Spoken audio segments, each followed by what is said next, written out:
podcast that keeps you in everything real estate in the mix. I'm Noelle Frieson, the director of the Center for Real Estate Education, and we have our power panel here. First up, we have Nima Ameri. I like to call him a rock star deal maker. He's also the managing partner at Ameri law firm. We have Eric Anderson, who is the CEO of Alexander Anderson Real Estate Group. And we have my favorite, Omar Sharif, who is the VP of the Alexander Anderson Capital Group.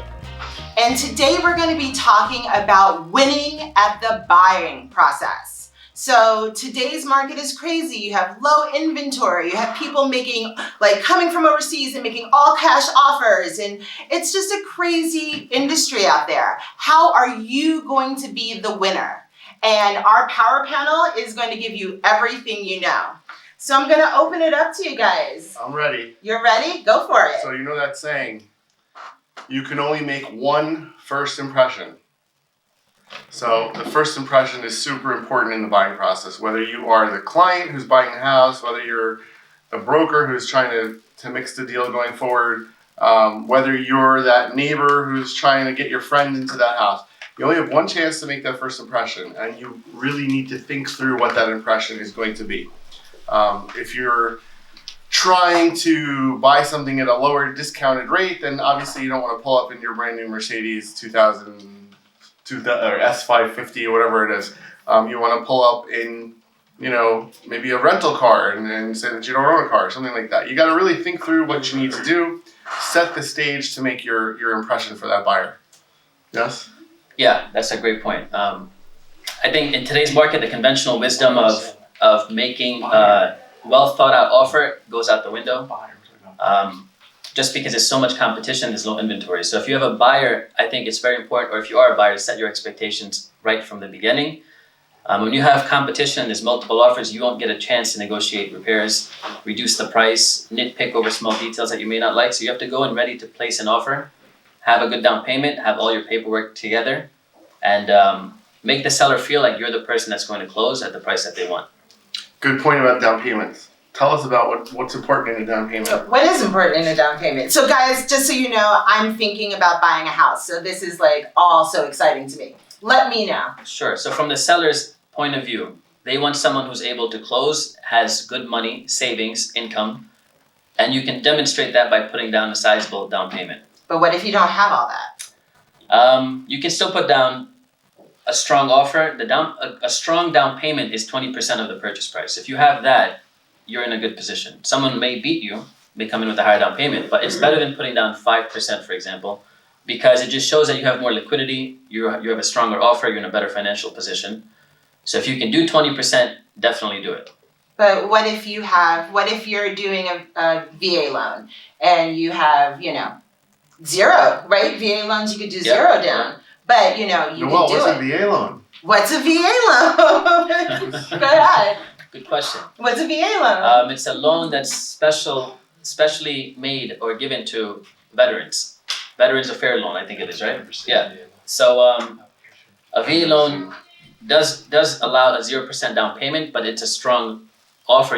It's a strong loan, and if the person's qualified, the likelihood of it closing are high. So that's what you have to present to the seller.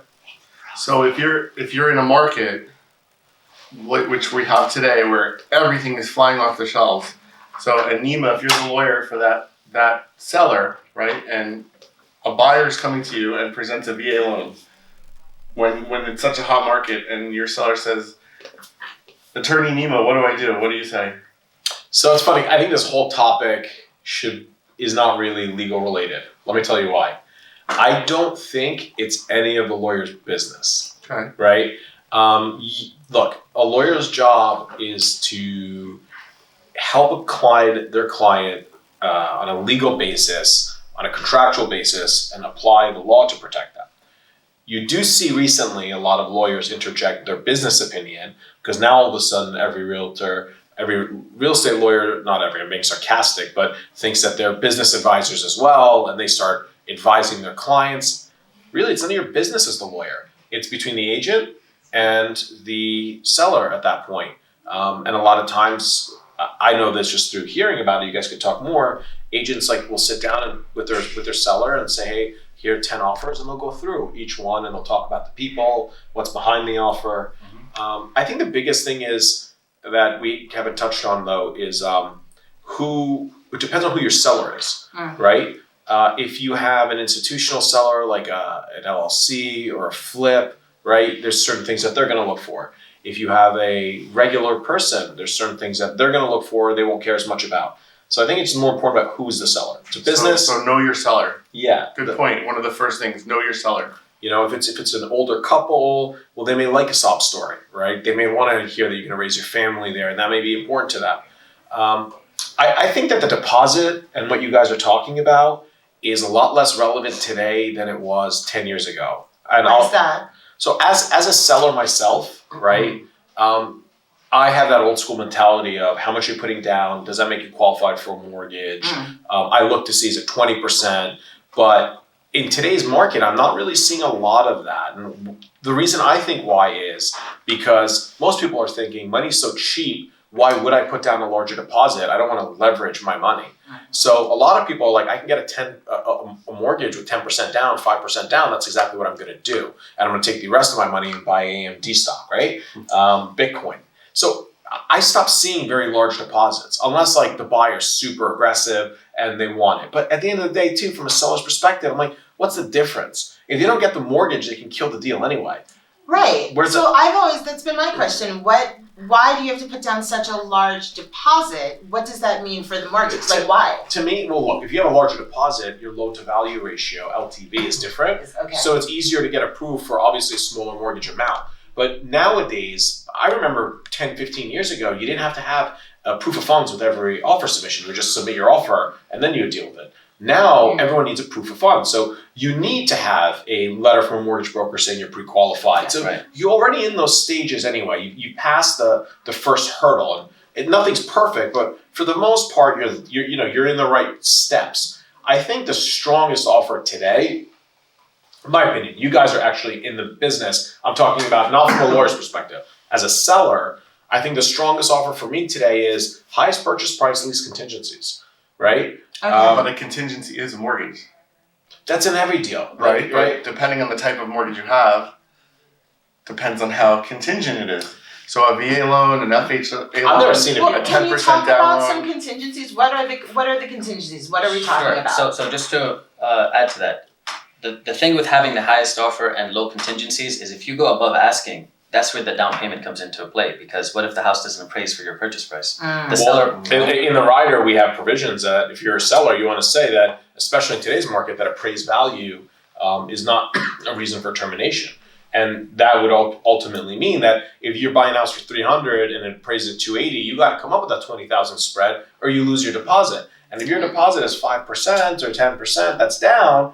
Okay, fine. I'm willing to say that, okay, you have a less of a deposit, but I get to keep that anyway. If you can't come up with the difference, that's your problem. I'll just take your deposit and go to the next offer. So what is there to lose on my end, right? And most people, honestly, Time, yeah. Sure, but time is money, and you're getting money, right? So in that perspective, if you turn around, and most people, when they're in that game and they've got some skin in the game, they're not ready to lose all that anyway. They'll go and they'll get more money. And if your if your property doesn't appraise out anyway, you're gonna have that problem with any buyer, right? Because any bank will have that same issue. So really, a lot of the problems you're having are redundant. I'd rather just, and maybe I'm a higher risk person, I'd rather just go for the highest offer most of the times, saying that, look, these people have factored that in, and let's see. And if they need to borrow money from family, what we'll about do it. the love letter?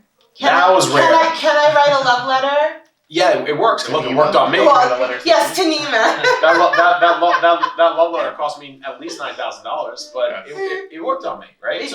That's from the love letter from your deal. That's right. That's a one-off. Honestly, I was bored. I wasn't even gonna read it. So I saw the email and I was like, oh, ambulance, and I was just gonna blow past it. Let me read it. Most people do read it. Yeah. Do you read the love letters you get? I don't get any love letters.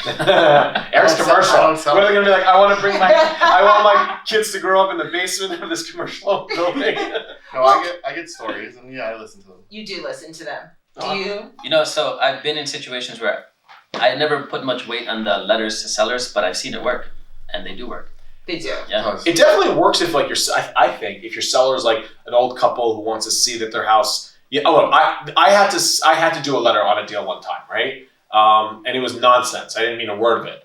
But there was like a log cabin, and they wanted it to stay as a log cabin or something stupid like that because their grandfather built Did you say that it. your great-great-grandfather lived in a log No, cabin? I said how much I love the cabin concept, and while I do have to make necessary upgrades, I'll wholeheartedly make all my best efforts to maintain the integrity of their family's construction on the property, but then knock the whole Which thing means down. nothing. No. Next day, a bulldozer rolls Yeah, in. they accepted my offer over others. I didn't end up closing on the deal because lumber prices went up quadruple, and it was just didn't make sense. Okay. But I pitched this entire sob story. There's nothing wrong with it. Who cares? Yeah. I Roughly have the a deal. question from Sarah. Sarah says, what would be the lowest down payment you could make as a first-time home buyer? You should ask a mortgage broker that, but I can answer that question. Yeah. Okay. 0. All you got to do is get someone to give you seller financing who is willing to take no down payment. that is very unlikely. Yeah. Or a VA that's loan where- where you that's have The where- first zero. question wasn't Yeah. whether or not Yeah. it's likely. It was That's- what is the lowest down payment. So let's say you're putting a down payment. You're not doing 0. What would be the next sort of step up? 3.5%. 3.5? FHA. Yeah. Yeah, but I think customarily, if you're not FHA, it's 10%. Yeah. And FHA is? Federal Housing Administration. Oh, you're getting all of the acronyms. Yeah, got A on my test now. Well, But that's cool. You went to. there's a school in Hackensack. Right? But no, 3.5% FHA. FHA will allow you to do that. You'll have a PMI, private mortgage insurance payment, on top of that when the down payment is so low. But if you're concerned about having a strong, sizable down payment, FHA offers do work. They just don't work when you have competing offers against you, And unfortunately. it also depends on who represents that seller. If the seller has no representation, then there's a really good chance you'll be able to build a rapport. They're going to like you. You're going to create whatever deal you want. If the seller is represented by a real estate broker that knows everything about all the different mortgages out there, that broker may guide them. And then if that seller has an attorney, that attorney may put in a couple cents also. So really, it's all about that first impression again, like getting a hold of that seller, making them love you and want to work with you. And it does work. And I had a recent case where I was representing a seller. I was a listing agent, and we had multiple offers on his property. And this FHA buyer came in and offered $40,000 above the list price, which was the highest offer. It made no sense. And not only that, but they came to his house after the showing without the agents knowing, and they made the sob story. They made a case to the seller that how they really need the house. It's their first time buying a house, so on and so forth. Based on their financials, I told the seller not to accept it because I didn't think they would qualify. I didn't think the house would appraise. But the love letter worked. They took the offer. 2 months into it, the deal got canceled. Why? Because the house appraised for $60,000 less than what their offer was. And they couldn't make up the gap. They couldn't even come close to it. No money, no honey. No money, no honey. I'm going to start saying that. And not only that, but no money, no honey. and something to keep in mind with FHA, they're a lot more conservative with the appraisal. So you can come in higher, but your own appraisal will work against you. Also, I think a lot of sellers dislike FHA. Hypothetically, obviously they wouldn't turn an FHA loan down because that would, could possibly be discrimination. But they look at it, and FHA has inspection standards that are a little bit heightened.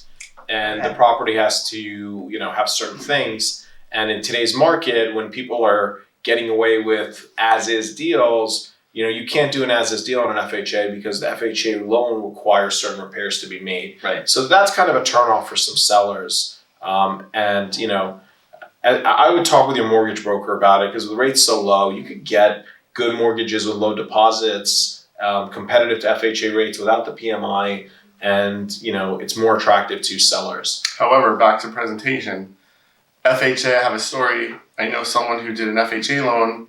The inspector came, they needed, everybody knows what the foundation is between like the grass and let's say where the gutters are, and not the gutters, where your siding would start. And it was all chipping, all the paint was falling off and everything.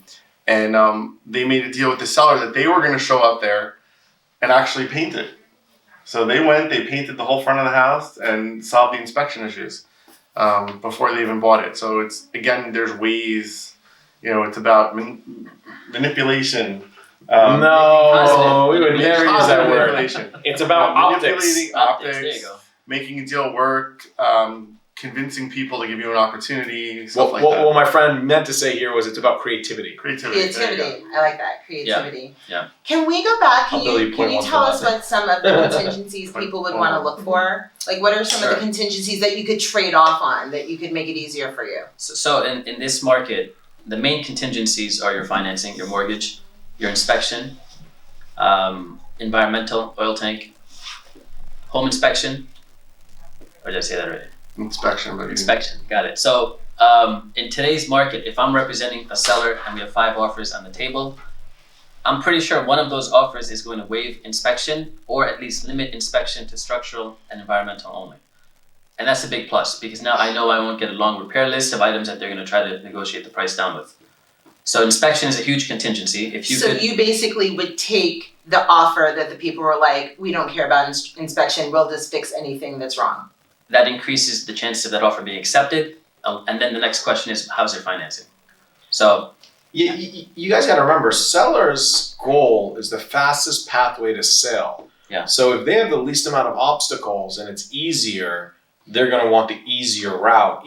And I said highest number because that's me, but a lot of times a seller may go for a smaller number, knowing that there's a higher probability of successful closing and it's faster. At those numbers, $9,000, $10,000 may not make a difference when they know that one buyer will be almost a definitive close compared to another.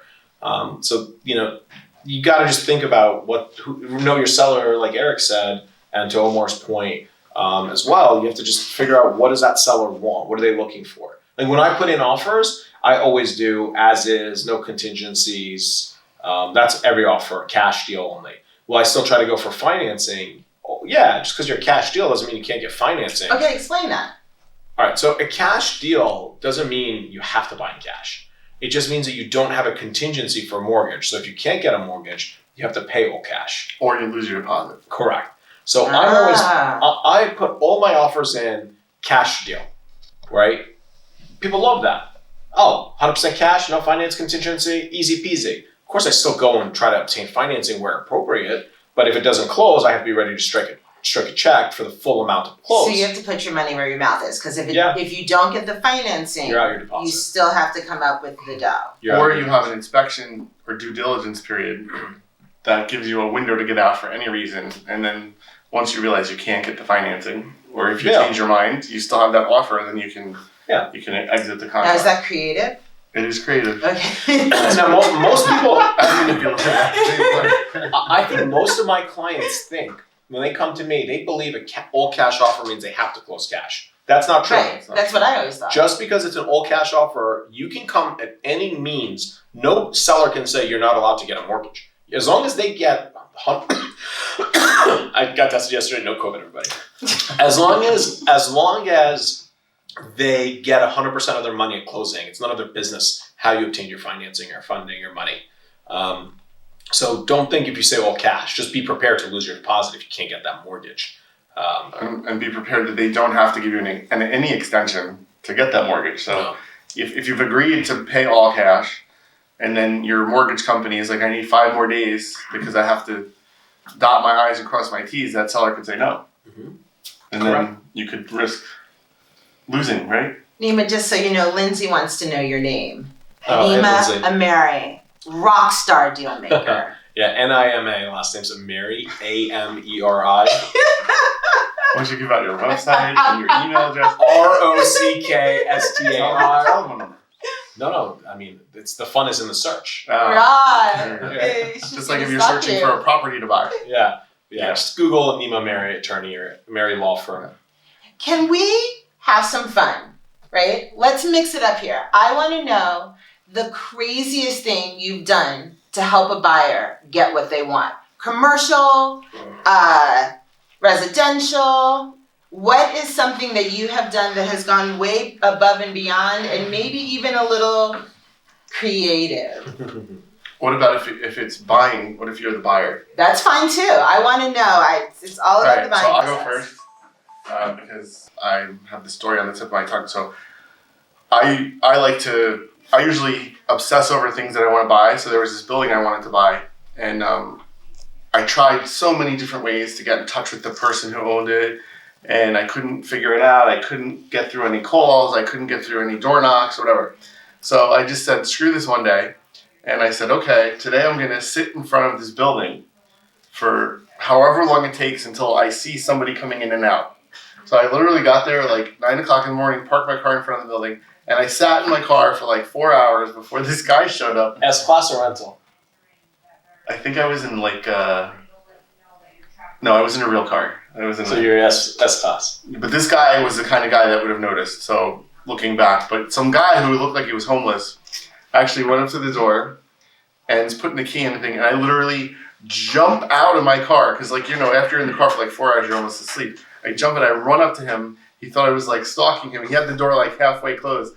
I'm like, wait, I want to talk to you. And I actually got in and used my charms to talk to him and make him know that I wasn't a mass murderer. And I actually got through and built a relationship with him and got him to sell me the property. So that was probably the craziest thing. I like that. And we're going to go to how can we find the properties, like what you need to do. What's the craziest thing? I'll have to talk about things that I've done because I couldn't tell you for clients, right? Okay. Client, lawyer, confidentiality. Yeah. I love that. So I think the craziest thing I've done, first off, I am impulsive and impatient. And if people don't accept my offer, I won't wait in the car 4 hours. I get offended. And then they piss me off and I don't want their property. And a lot of times I will put a time period on my offer. I will say you have 24 hours to accept it. And if you don't, I'm out. And I do that a lot because if I come in strong and I think this is what it's worth, I do not want to be the person whose offer is then leveraged for them to get a better deal for themselves, right? I just personally, I won't let that happen. It doesn't affect me other than I may lose the deal, but conceptually, it's just my nature. That's competitive, whatever it is. So 24 hours is typically how long my offers will last. And if they don't get back to me, I will email them and kill it. And I've had times where they've emailed me back being like, we'll take it. I'm like, too late. Really? Yeah. Even if it's like a couple hours after or a day after? It's the pride now. If it's like it's not like if it's like, okay, if not noon, I put an offer on a Tuesday. If I don't hear by Wednesday night, right. If they hit me back on Thursday, no, I'm just over it too, right? Or if they give some kind of feedback and we're considering it or we need a couple days, you're gonna go shot my offer. So bye-bye. Now see what you can do with it, right? I'd say the craziest thing I did was I wanted a property and the seller just was on cloud 9 in terms of what he thought it was worth. And I called a bunch of my friends, and over the course of a month, I just had them put in lowball offers on every single one, and I would give them proof of funds. Hold on, that sounds like manipulation. No. So wait, you had someone else Creativity. calling them and driving the house price down by putting in really low offers. It didn't drive the house price down. In my opinion, the seller's not thinking, well, if this is the base and these are my offers, then maybe this is what it's worth. Because that's what it's worth. Psychological warfare. Yeah. So if they needed the money, I would move the money around so they would all have their proof of funds available to them, and all the offers went in. And my God, you are the Sun Tzu of and then real estate. I would come in with my offer. And look, it doesn't always work, but at that time, maybe they've now recognized that they're not sitting on a diamond, they're sitting on a piece of coal, and I need to make it a diamond because I'm the ability to turn coal into diamonds, right? And then even on some occasions, it's happened in the past. And then they'll accept my offer, but they'll have already pissed me off because of the way they didn't accept my offer in the first place, and I still won't take it. And I'll just have done all of that out of spite.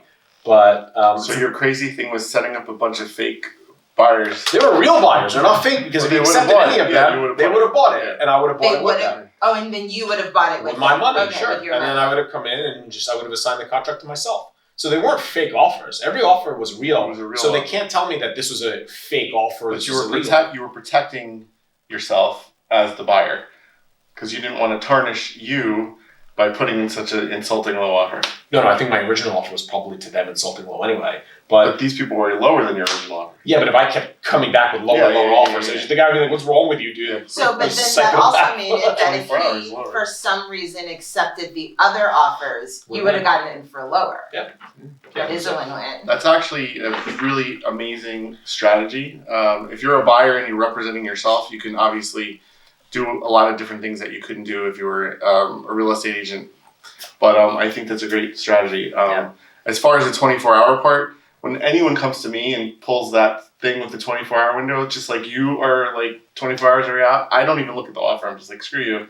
I don't do that. I don't recommend. Yeah, you do the same thing. Yeah. I don't recommend any of our clients that I work with put in any windows on stuff. Because you want to shop a better deal for your client, right? So yes and no. So just if someone hires me, I'm always shopping for them because that's my job is to get them a better scenario. But I just feel like in today's world, it's a little bit of overreaching or insulting to do that, and it just automatically puts up like an attitude with the like if I'm the seller and I'm getting this thing like I have 24 hours. What it's Sunday night, I have to go to this or I have to do that or whatever. I need more than this. So. Yeah. So I get if it's like a Sunday night, But people do that. There are big time investors that say you have until they'll give you 5 days. You have until Friday at 5 o'clock to accept this offer. I don't run into it that often. I totally understand the reasoning for doing it, and I agree you don't want your offer shopped, and there are a lot of people out there that do shop offers. So I think it's just you have to, again, know who you're dealing with. Yeah, and guys, so you guys also need to remember as the audience, I'm very rarely ever in any of these positions because I don't buy properties that are on the market. This may sound stupid and it's not a universal rule, but for the most part, if a property hits the market, in my mind, and I could be wrong, it already lacks value because it goes into the natural cycle of bidding. And there's more stupid people out there than there are smart. So you'll have a bunch of dumb people bidding up the value that doesn't exist. And I'm not going to chase a deal that doesn't make sense because a lot of other people are impulse offering. So most of my deals are off market. They're negotiated behind closed doors. I'm not worrying about this. They come up with a number. If that number makes sense to me, we lock it up. It's done.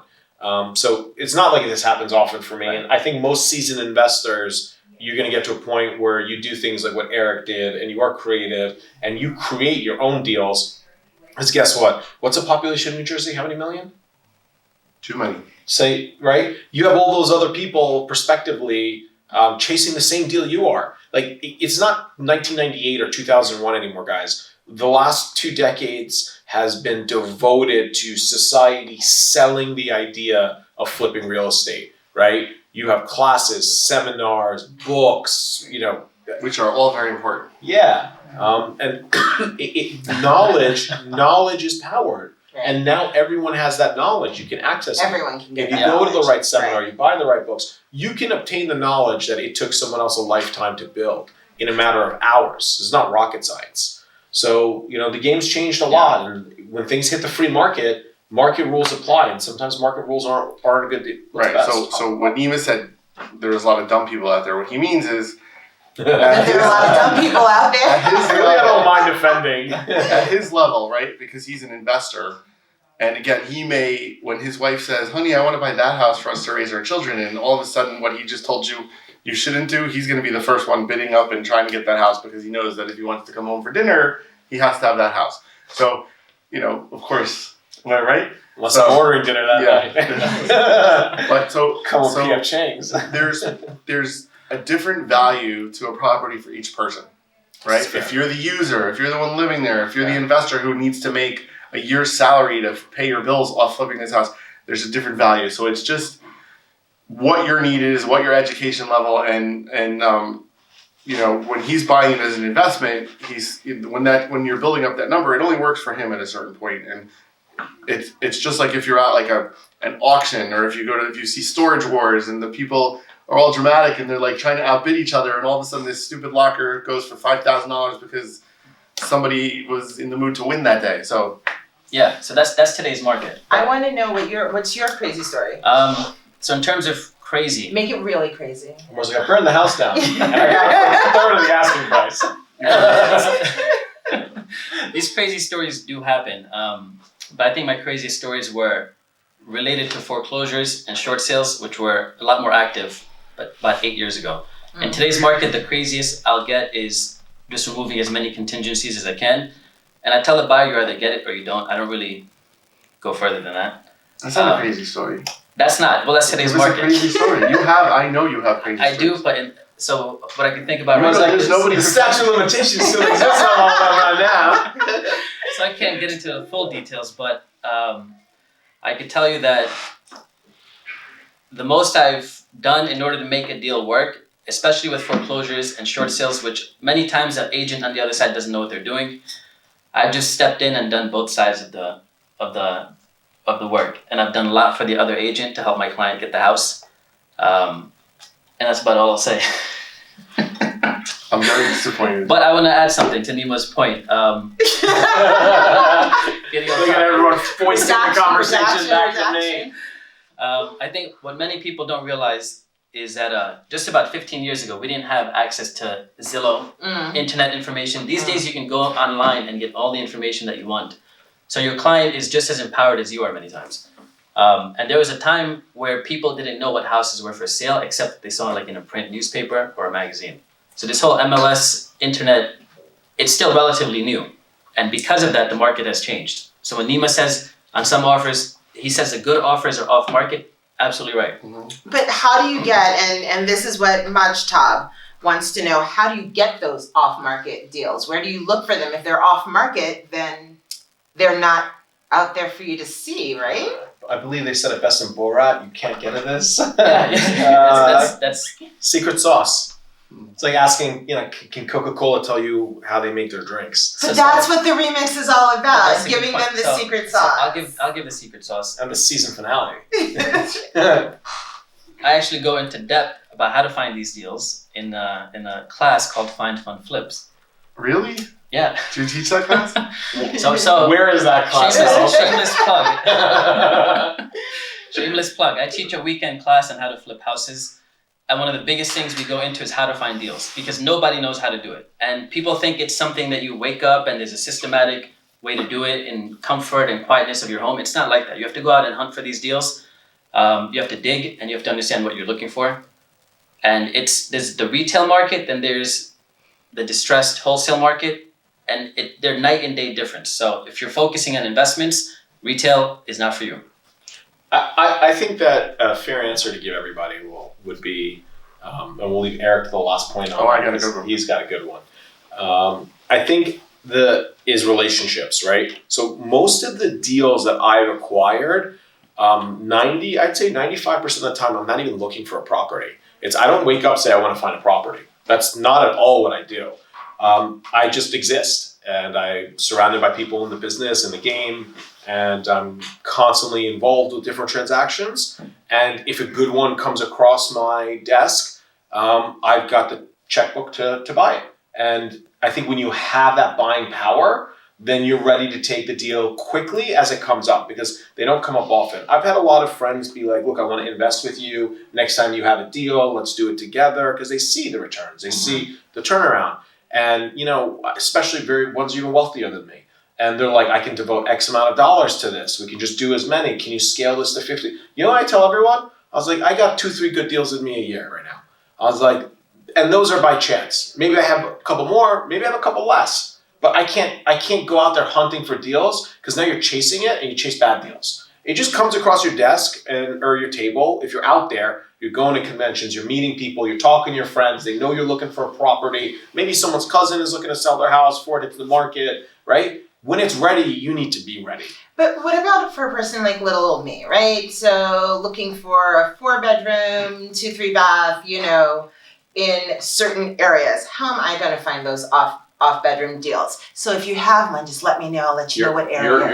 You're unfortunately, and this sounds horrible. There's I'm a very fucked. Can we say that on the internet? there's a very high probability you won't. And let me tell you why. Yeah. You're dealing with an agent, right? You are you're a personal buyer. You're going to buy your house and you're going to call them in 5 to 10 years to possibly sell and upgrade. They need to make their commission off of you. They're going to find something on the market, right? When they have also your agent, and most agents will look for people like that, have investors. Who are they?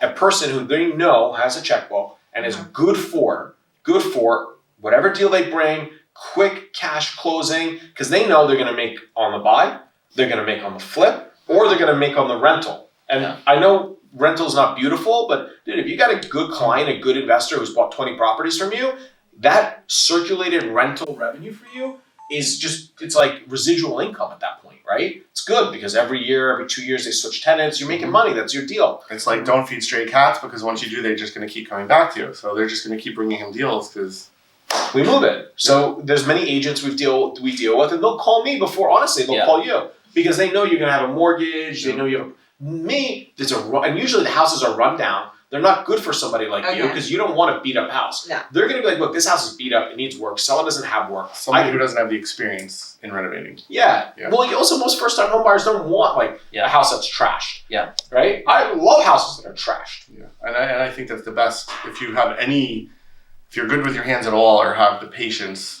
that's your best deal. But, and cash, because those deals will go to the cash buyer. Yeah, but I just have 3 things. Because they can't get mortgages. Yeah. He made a comment about how he's got 2 or 3 good deals in him because he has this checkbook that he's sitting on.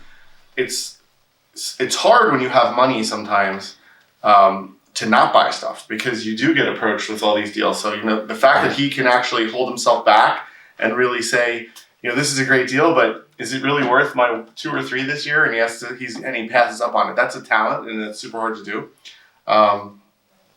One thing for you, Noelle, on how to get a house in that area. Yeah. I know Noelle, and I know she is heavily involved in the school that her son goes to. I am. By getting involved in like your mommy and me groups or your town groups, where people get to know you, and then you kind of pass the word, like people like you, right, in theory, and you pass the word, hey, I'm trying to get into this town, does anybody know of a house for sale? And you just talk about it.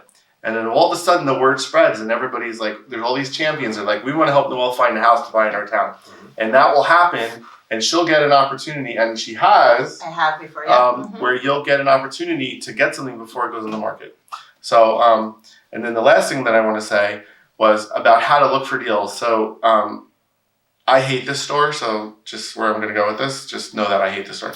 TJ Maxx. He doesn't hate the store. In his opinion, he doesn't like the store. I hate going in the store. Let's say that. Once we get popular, we're going to need TJ Maxx watching our old episodes.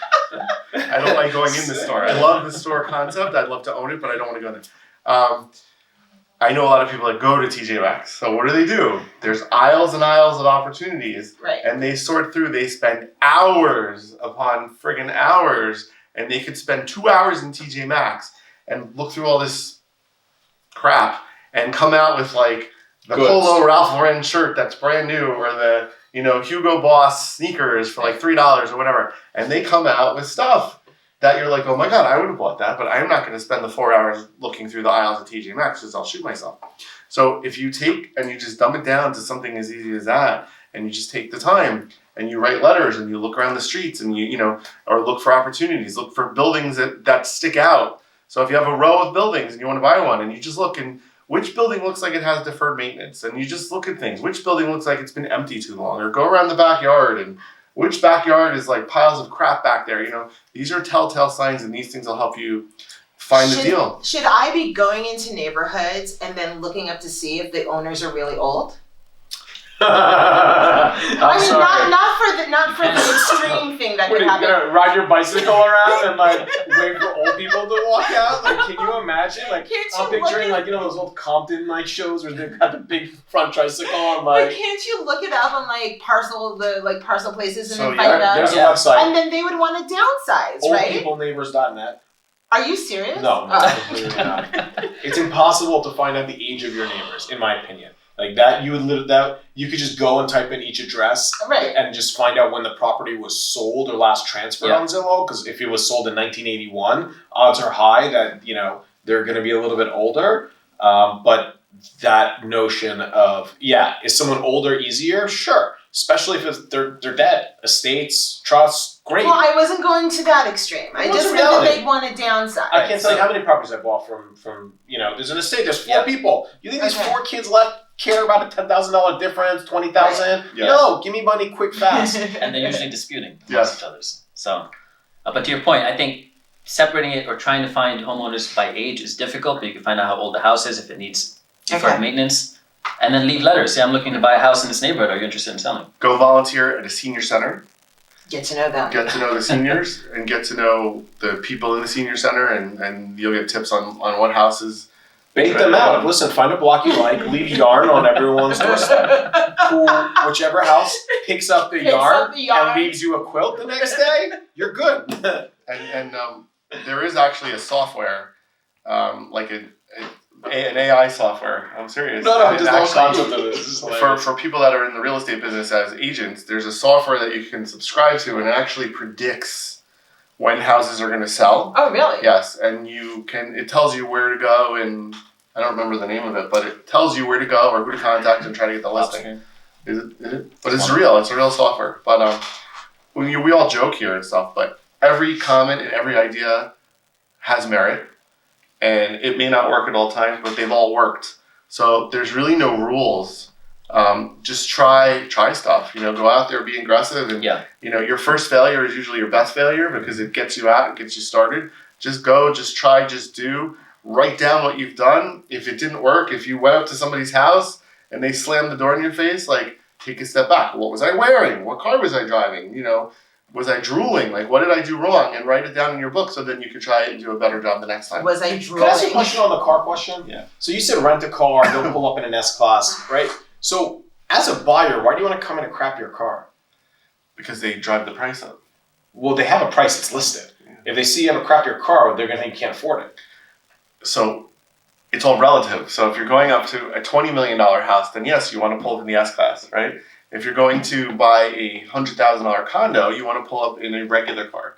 The word crappy is a loose word, but you just, So are we talking retail properties or investment properties? Well, here we're talking like more of a retail, not a retail, more of an investment so that's property, different. or if you're buying it for yourself, Mhm. you have to just look at the picture and think about how you would react. If you're sitting at home in your front porch and all of a sudden a Maserati pulls out and he gets out of the friggin' car, all of a sudden your price goes from $500 to $700, $700,000. Aren't usually sellers not home when you come to see the house?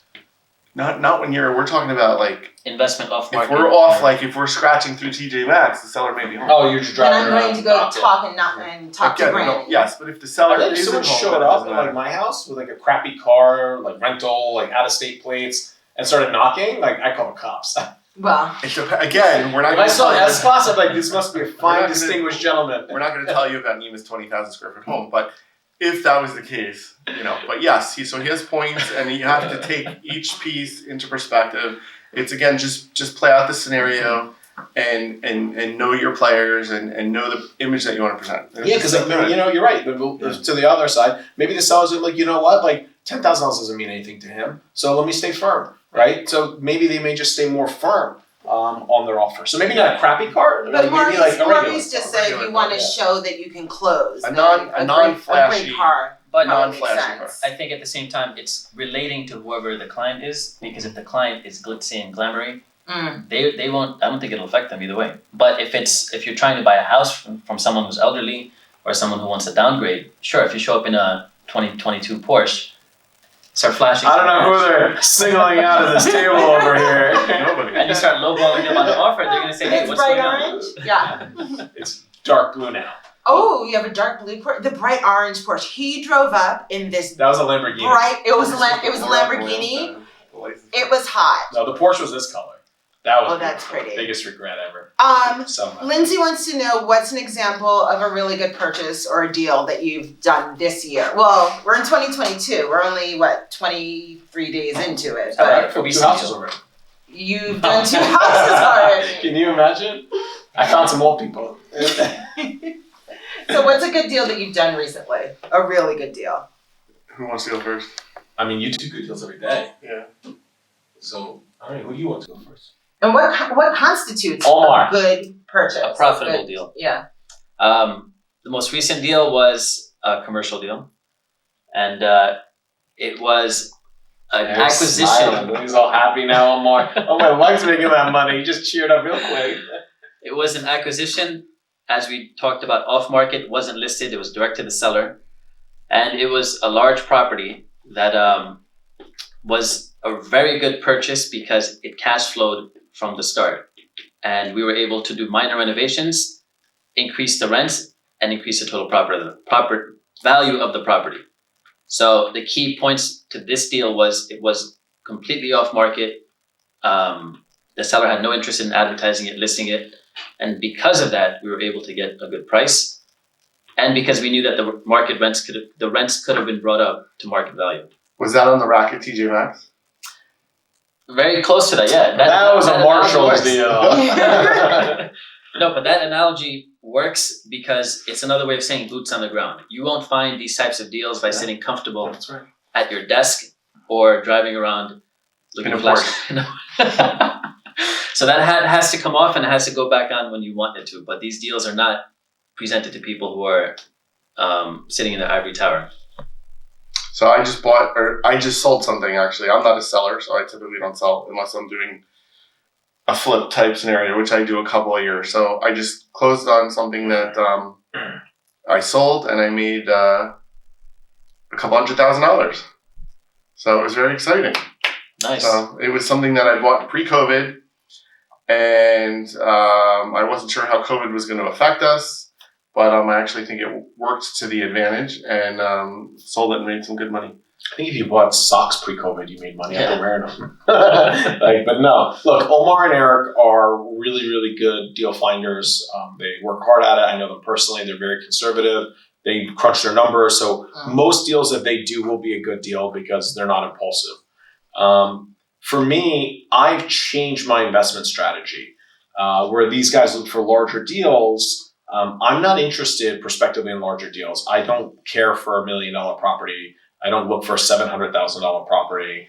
Those are no longer my interests. I look now, I think this whole North Jersey area is way too saturated. The properties I have, I'm going to hold. And those that I do have that are existing, I maximize by knocking down, adding more units, right? Increasing value like these guys just talked about. I'm looking in areas like Sussex County where a lot of people are moving out to now because it's nice and it's far less expensive.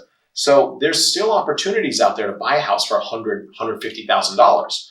FYI, I have a house for you, just to let you know. We can talk on Cash market. deal, 30 days. I've got 2 lower offers if you don't accept it. So we have As is, don't fix the sheet rock.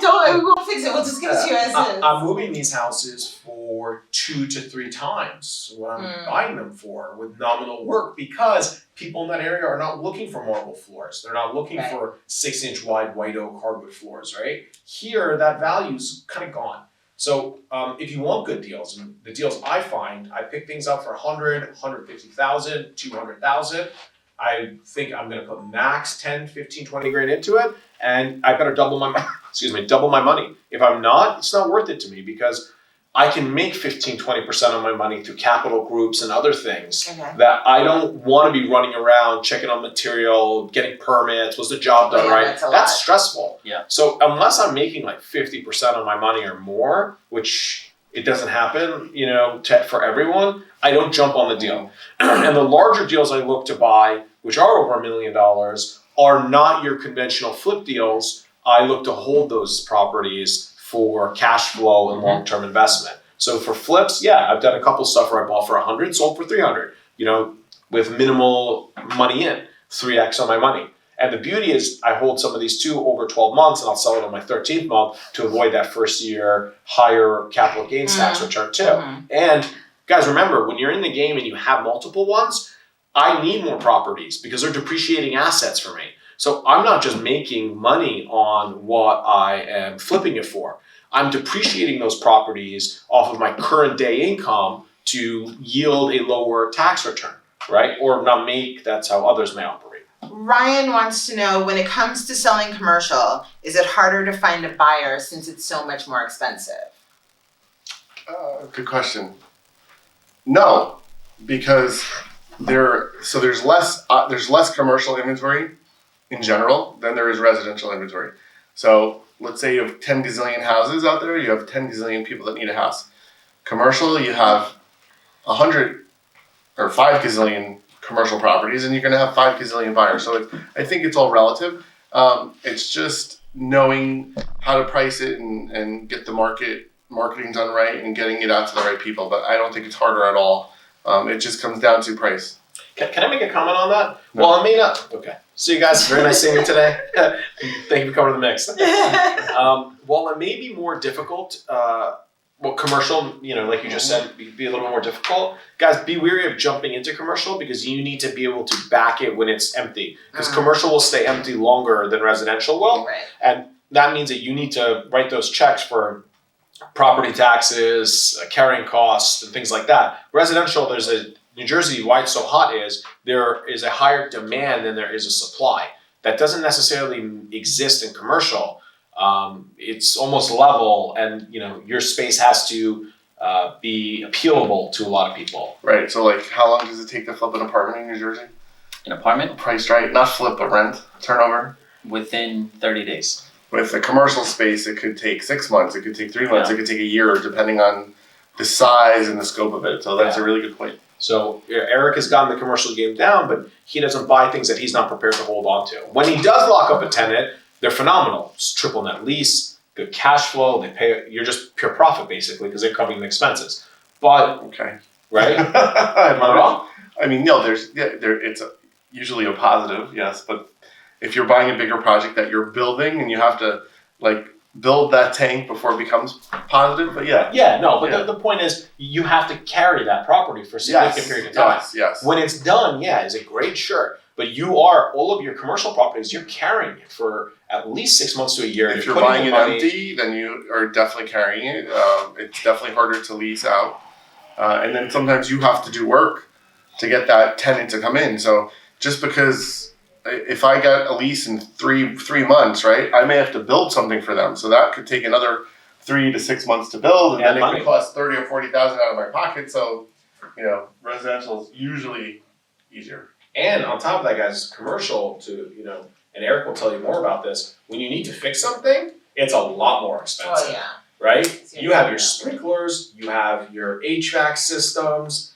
You're talking about a phenomenally more expensive platform when you do have to put in money. So it's not like you're buying a house with 10% down and you can scratch together money to, repair it and sell it or rent it. You need to really make fixes when you need to fix commercial because it's more regulated by the town. Yeah, so just go slow. Start out with a 2-unit with 1 retail store in the bottom. And it's worth mentioning that Eric has extremely thick skin. So he's glassing, kind of just briefing over this, but to do commercial and do what he does, his tolerance level and he has thick skin. This is not easy. It's not an easy. Properly moisturized with it. Commercial is a whole different endeavor. It's nothing like residential. So we're gonna start wrapping up, but I'd like to hear your final thoughts on the buying process. What are your pearls of wisdom that you are gonna depart on the masses out there? I don't think I have one. I think Omar and Eric would be better suited to answer that because I'm buying from an investor standpoint, so my opinions are very kind of limited to. But there are investors out there, so give your pearl on investing on an investor standpoint. Sure, don't be a baby. You just be willing to walk away from a deal, and it's okay to hurt people's feelings. Who cares? They're not yours. Mm. And as much as that hurts me, what he just said, he is 100% true. Yeah. Thank you, sir. You're welcome. I think if you're looking to buy a house, you have to be realistic in understanding what the market is like, and listen to your realtor if they know the market. If the realtor knows values and they're telling you not to nitpick, not to come in under asking, don't waste their time and see 20 houses and constantly put offers. There's a reason why you're not winning these bids, and the market's going to tell you whether or not your price is good or if it's too low. I like realtors who don't tell me that it's too low. Honestly. Yeah? Yeah, because maybe they won't sell me that house, but they know that I'll keep putting offers, and I now trust them because they're not afraid to offer what I told them as opposed to what they think is right. So I think it's a preference issue. But would you do the same if you were buying your primary house, or are you talking about investments? I think both. The thing but with, that's me. Even if I buy a primary house, I can't untrain my mind. But what if you are putting in an offer that they're just like, you just won't get that? Shouldn't they tell you that? They should say, the market indicates that this is the price, and we know that there are multiple interests at this time. I'm fully supportive of trying to go in at this number. Here are the risks and the rewards. Let's go over them. If you're comfortable with this, let's go for it. Because as he said, it's getting respect. He needs to respect you as a representative, and if he does that, he'll use you for 100 other things. So I'll give you a prime example. I'm looking at a place in Miami right now, and I'm putting in offers. A bunch of stuff I would offer $50,000, $60,000, $70,000 less, right? My agent didn't. She didn't tell me. She'd be like, well, very polite. She'd be like, that's kind of low, but let's see what they say. And every time it was a no. And she didn't have to tell me. By the end of the process, I ended up buying a property twice as much as my initial look I offered ask, which I still didn't think they would take. They came back and said to me, well, we have a $70,000 assessment that came in. Buyer wants you to share in that. And I said, well, if buyer wants me to share in that, buyer should have put it in their listing that they want me to share in that. This is my offer. If they want me to share in it, I'll take $35,000 off my offer, and this is my new offer, or else that's it. They came back and accepted it. So she stuck with me until I myself gauged and understood the market, and I naturally adjusted with the market myself. But now you're going to stick with her because you know that you guys have that understanding. We're in contract right now. But So, I mean, just in future things, you'll do things with if her. she made me feel bad about my initial offers, I would be like, okay, and then I'll just find another agent. That's why it's all about impression. Very important. So final words. Don't be afraid to walk away from something. Take the time, do the research, kick that tire, look under the rock, and you have to be in it to win it. So what I mean by that is you can't be afraid of everything. And we talked at other times, sometimes it's okay to break even on a deal because it got you through, it popped your cherry, so to speak. It got you through that experience. Ooh, I don't know if you say that. I think that's worse than the F word. You have to try. You have to do it because once you do it, it's just your whole world opens up. So. Great. Or your wallet. Well, guys, thank you so much. Thank you so much for being with us on The Remix, the video podcast that keeps you in the mix of everything real estate. And Eric, take it away. Oh, you must visualize. If you visualize it, you can own it. If you visualize it, you can own it. Thank you, guys. All right, bye. Bye.